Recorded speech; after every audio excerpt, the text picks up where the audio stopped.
fear? The Avengers. That's what we call ourselves. Sort of like a team. Earth's mightiest heroes type thing. Yes. I've met them. Yeah. Takes us a while to get any traction, I'll give you that one. But let's do a head count here. Your brother, the demigod. A super soldier, a living legend who kind of lives up to the legend. A man with breathtaking anger management issues. A couple of master assassins, and you, big fella. You've managed to piss off every single one of them. That was the plan. Not a great plan. When they come, and they will, they'll come for you. I have an army. We have a Hulk.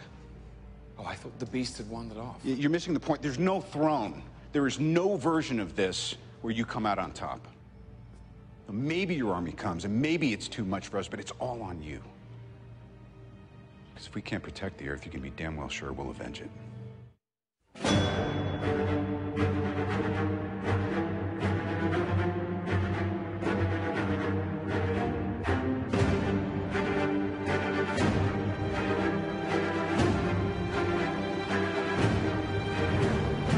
Hello everybody, welcome to the Movie Fans Podcast. We just came back from the Avengers. I am Brian, I'm joined with Brendan and Brendan. It is Friday, May 4th. Yeah, it's still Friday. Yep, 10:20. And these are our first impressions. So guys, what do you think? How about you go first? Yeah. I loved it. It was probably one of the best movies I've seen in a very, very long time, if not the best I've seen in a long time. It's not just hype. Yeah, I really loved it. Alright, just saying, that might have just kicked Inception's butt. Inception Badly. Thank you for keeping this PG. You're welcome. Yeah. Well, that movie was PG-13. It was fun. It was really, really, really enjoyable. Had a great balance of comedy and action. It did what most comic book movies try to do, but don't. Yeah. Sure, the writing was a little below, I guess, but like you didn't need like a major plot twist storyline to get through that one. It was really good. No, that had plenty of... Yeah, and like thing is, it wasn't like too complicated, but it was enough to keep you off balance.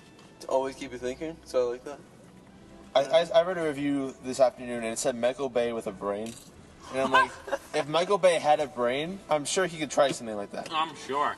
But Joss Whedon did a really good job. And the camera angles were amazing. I saw like 6 or 7 reflection shots that were awesome. That was like epic. Off windows, off everything. It was really cool. That added an awesome effect. And the arrow shots were cool. They did them just enough. Like, they didn't overplay the arrow.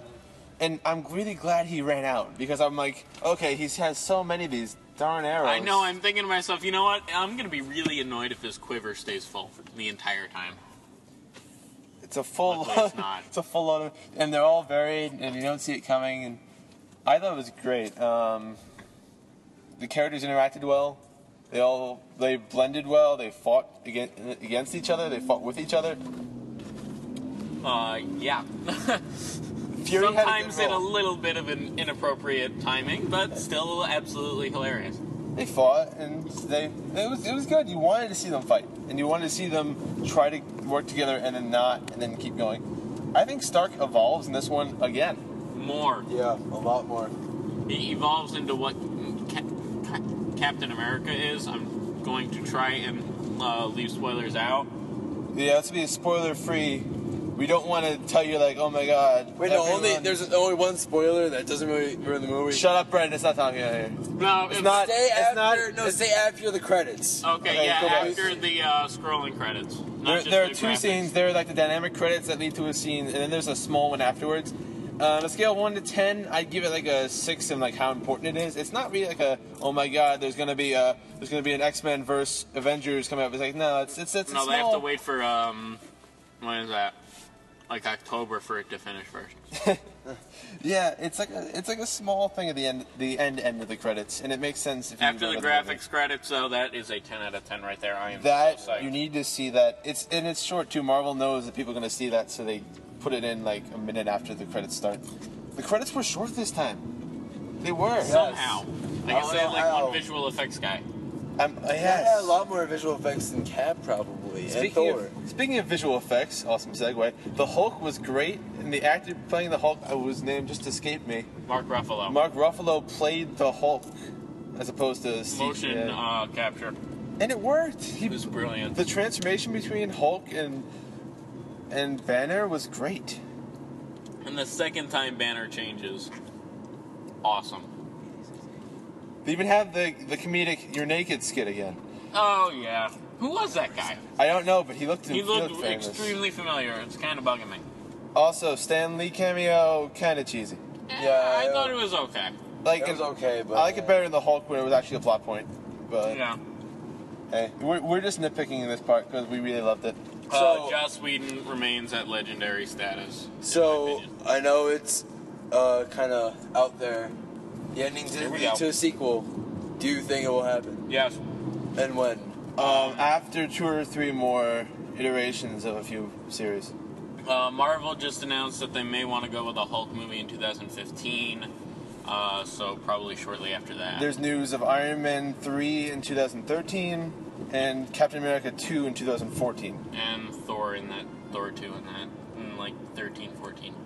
Also, I like to give my personal opinion that I think Loki's kind of run his gauntlet. Yeah, I think. Oh, Loki yeah, has I think to, he's he done. has to be done. Enchantress and Executioner for Thor 2, please. I'll even take those offbeat villains on planets that are kind of close to Earth. I like how what's it called? What's his name? Mentioned the Thor movie. Coulson. He mentioned the Thor movie. The Destroyer. Oh yeah. Yes, There is a nice Destroyer reference in there. Yes. it helps to see in the last movies, but you can come into this totally blind. They do sum it up, not like a whole like here's everyone and why they're there. It does give you a nice background, like who's Captain America. You get Iron Man, you get Hulk. Yeah. Both the assassins you understand. Fury's a little ambiguous, but I think that adds to it. Yeah. It's supposed to be.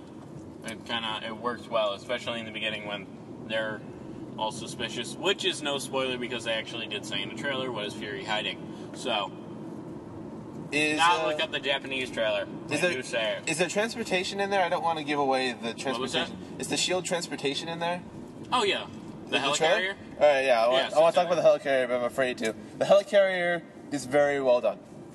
I liked it. It's not like, ooh, look, we have a giant toy to play with. It's like it's a nice function. Yeah. And Fury has a lot of smart lines in this movie. Are they already like an origin story of him? Or? They were before the Avengers were even talked about. They were going to do a Shield movie, which I really don't want them to do anymore. Oh, I don't think they should. if you want a Nick Fury standalone movie, look up David Hasselhoff and Nick Fury, Agent of S.H.I.E.L.D. from '97. It's pretty bad, but it's Fury. Well, I hope that's not canon anymore. No, it was like a TV film, and it was a white Nick Fury, so. Interesting. Let's see. Any other points I'm missing? Hawkeye Any was of you good. who were afraid that this character is going to be on the side? He spoke like once in one trailer. I'm so No, yes. he has a huge role. I'm very happy. They divided it as if there were 6 main characters. There were literally 6 main characters. Nice save. It's 4. I'm like, the ones with powers. Yeah. It was great because Hawkeye had these amazing arrow shots. The camera was really well done, and I've said that several times. So that the camera was beautiful. Like the shots, like off reflections and where the heroes were in the backgrounds and you could see them. It felt really immersive. Yeah, but during the what's it called, Iron Man and Captain America conversations, there was some Civil War tension there. We're not going to say they're leading to Civil War. No, No, Civil War. Well, no, only but the fact that they are polar opposites. Yeah, exactly. You could Tony feel that. Stark's self-centered, doing anything to save his life, and Cap, already gave his life once. Yeah, but I mean, you could feel that. What's it called? There's going to be a big fight between them because they even mentioned it. But Oh, you want to go? Yeah. yeah, it never happened, obviously. But Yeah, and I just lost my point. Awesome. you're welcome. He has a habit of that. Man, you're just so distracting. Hey, look at my past. Oh yeah, speaking of past, each hero had like their own type of comedy. I saw that in another Again, review. nice save with the guy thing. Each hero had their own little comedy bit. Like I saw in a review, like Hulk had slapstick, Iron Man had it. What else does Hulk have? Just say. Hulk had some good. Hulk, not Banner. Hulk Some had some shredded funny clothes. Oh, good point. lines. Clothes. You're naked, son. I found this old man. All right, this isn't a spoiler. This old man finds Hulk after he transforms back into Banner, and it's like there's this nonchalant conversation. Like, I found you. You fell through the ceiling. Are you an alien? He's like, no. He's like, well, then you have a condition. Like, this movie was funny, but it's like it didn't try too hard. That is a Joss Whedon trademark. It didn't try too hard. If you watch, like, Firefly, Angel, Buffy, any of those shows, he has a habit of throwing in comedy in very intense sequences, and it's And it brilliant the works. way he does it. The comedy literally The guy's carries a you legend. through. It Yeah. carries you through these action sequences. You never get tired of them. Yeah. And they're kind of unexpected. But they just seem so natural. It's Well, not yeah, like it's in natural, certain but- movies where it's just explosion after explosion, not trying Michael to name Bay. names. Thank you. But Anytime. Full it disclosure. was like a sigh of relief though during the during the action, and then like you get back right into it. Which I thought was done very well. And then there were action sequences that were funny. Yeah. I'm not going to go into those because those are like the second half of the movie. Oh, okay. But there were action sequences where people in the audience were laughing. The audience was full. We had a full audience. We got our favorite seats, of course. But the audience was packed. We were in line. And it was a 7:30 show. Not to date this podcast, but it was a 7:30 show. We already said it's 10:20. I know. Oh, now it's 10:30. I didn't say that. But, I did. but it was a full audience. That's what editing's for. It was a full audience, and it worked well. And everyone got into it. Like, there are people there that would probably never heard of any of these people. But there was a lot of buzz about this movie, and I really liked it. So let's get into the final stretch here, because we are in the final stretch. So we're entering some turbulence you might not hear. Haha. Our plane is landing in San Francisco. I'm going back to my luxury yacht. Wait, I just have a question. Why did Stark Industries move to New York all of a sudden? That's always been in New York. No, Malibu. Well, that's Yeah, where the Malibu. tower is. That's where the tower is in the comic books, and that's where he goes because he's Well, clean yeah, energy and everything in the everything. Marvel Universe takes place in New York. Yeah, all right. It's because All right, Ratings. reviews. pretty sure I'm going to speak for everyone on this 5 out of 5. 5. Sorry, never mind. Strike that 10. 10 out of 10. Yeah, 10 out of 10. 10 out of 5. What are you talking about? 10 out of 5. I take away stars I from give every it other to- Marvel movie and give it to this one. Yeah, Yeah, you cannot take stars away every from other this. non-Marvel Cinematic Universe movie. This was very hard to bash down. I know. and say it was What bad negative at all. comments are there about this? I can't. I got think none. Any. Well, we'll let them Simon form their Cowell own, couldn't even think of anything. we'll let them bad. form their own opinions. Any closing thoughts? Anyone want to conclude the podcast? See it now and Inception then go just got owned. back. See it now, see it again, see it again, see it again, see it again, It's worth the money. and then see it again. Some You're assembly, helping the economy. some assembly required, but Oh, it's by the a way. lot of fun. By the way, 3D. A lot of people are afraid of post-converted 3D. It looked awesome. Yeah, 3D was worth it. It was looked definitely beautiful. worth it. It was really nice, and there are some 3D effects. It's not that cheap. Also, before we go, I want to say how cool Thor was. Thor does come back, like they say in the end of the credits, and when he comes back, it's really cool. And Loki explains it all too, and it's really awesome. So I want to just say that Thor coming back is a great thing, and he does really well in this, and it's a lot of fun to watch him come back. And there's a lot of confusion and conflict with that, and it's a great scene. I like it a lot. It's funny too. With that, we say goodnight or goodbye, depending on when you're listening to this. And Avengers Assemble. And there came a day unlike any other, when Earth's mightiest heroes found themselves united against a common threat. On that day, they became the Avengers. The invincible armored Iron Man, Thor, Prince of Thunder, the Hulk, strongest hero there is, and Captain America, the first Avenger.